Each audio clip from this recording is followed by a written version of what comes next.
Selamat pagi, perkenalkan, nama saya Theophilus Marsada Purba, NPM 217550066 dari Program Studi Akuntansi Perpajakan, kelas 5B.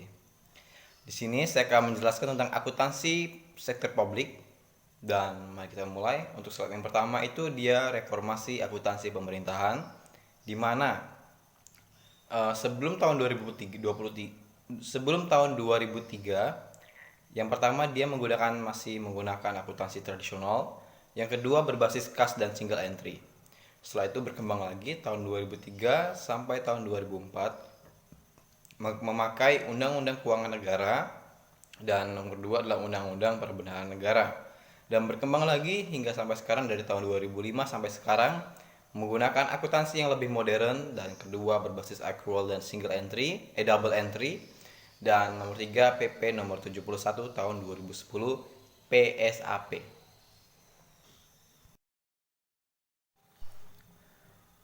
Setelah itu standar akuntansi pemerintahan, di mana dalam akuntansi pemerintahan ini diatur dalam PP nomor 71 tahun 2010 tentang standar akuntansi pemerintahan.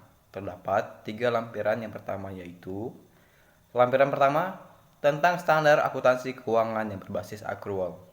Setelah itu lampiran yang kedua tentang standar akuntansi pemerintahan berbasis kas menuju accrual, dan lampiran yang ketiga tentang proses penyusunan standar akuntansi pemerintahan berbasis accrual. Dan juga SAP ini adalah prinsip-prinsip akuntansi yang diterapkan dalam menyusun dan menyajikan laporan keuangan pemerintahan.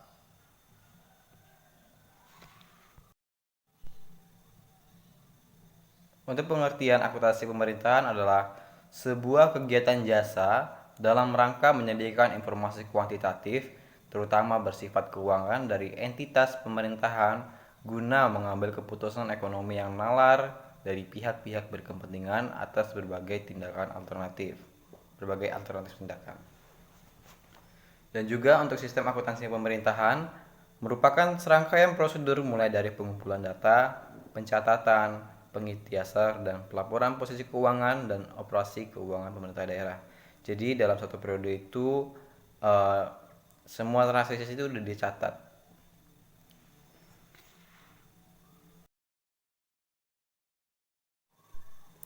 Setelah itu, peranan laporan keuangan daerah.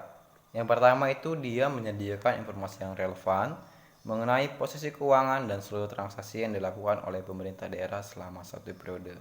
Jadi itu maksudnya semua posisi keuangan yang telah dicatat atas semua transaksi itu, dan dijadikan satu laporan yang informasinya sangat relevan dalam satu periode itu.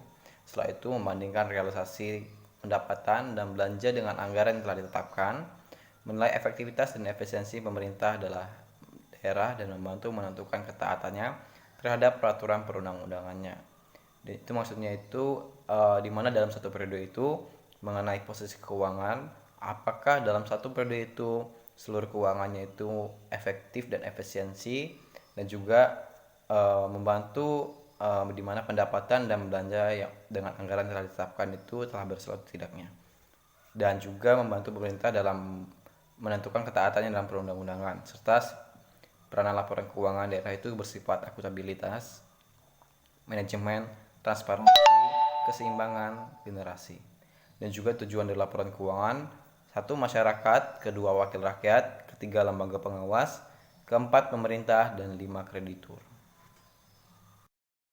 Setelah itu, prinsip akuntansi dan pelaporan keuangan daerah.